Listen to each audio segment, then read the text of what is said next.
Babaeng paralisado na hindi nakakapagsalita, muling nakapagsalita sa tulong ng AI.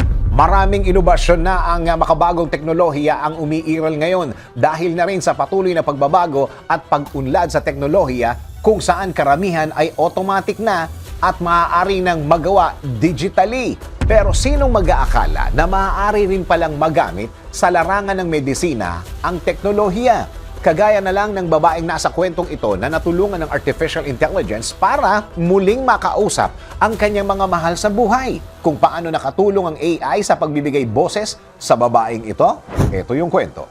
Pag-asa at pagtitiwala ang nais iparating mula sa kwento ni Ann Johnson na nooy 30 anyos na babae na na-diagnose ng brainstem stroke. Si Ann noong 2005 dahilan para magkaroon siya ng locked-in syndrome kung saan naparalisa ang kanyang buong katawan at nawalan din ang kakayahang magsalita. 18 taon itong ininda ni Ann at maraming physical therapy na rin siyang pinagdaanan para muling maigalaw ang kanyang facial muscles bago siya sumailalim sa isang experimental technology na na-develop ng mga researchers mula sa California. Batay po sa ulat, nilagyan ng implant ng mga electrodes ang utak ni Ann para makapag-transmit ito ng brain activity sa computer. Sa kabuuan, naglalaman ng 253 electrodes ang implant na nasa utak ni Ann para makapagbigay ng brain signals sa libu-libong neurons.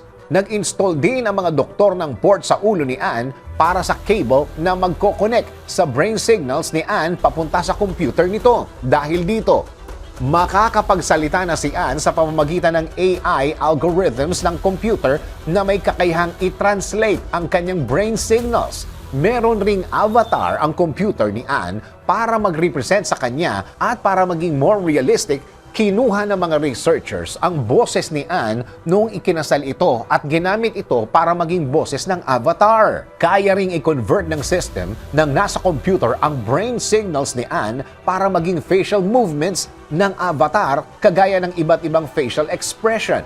Para kay Ann, napawi ng inobasyong ito ang kanyang pangamba tungkol sa kanyang buhay dahil ayon sa kanya, mas naging komportable at panatag ang kanyang loob nang magkaroon siya nito. Ikaw, papayag ka bang magkaroon ng brain implant para muling makausap ang mahal mo sa buhay?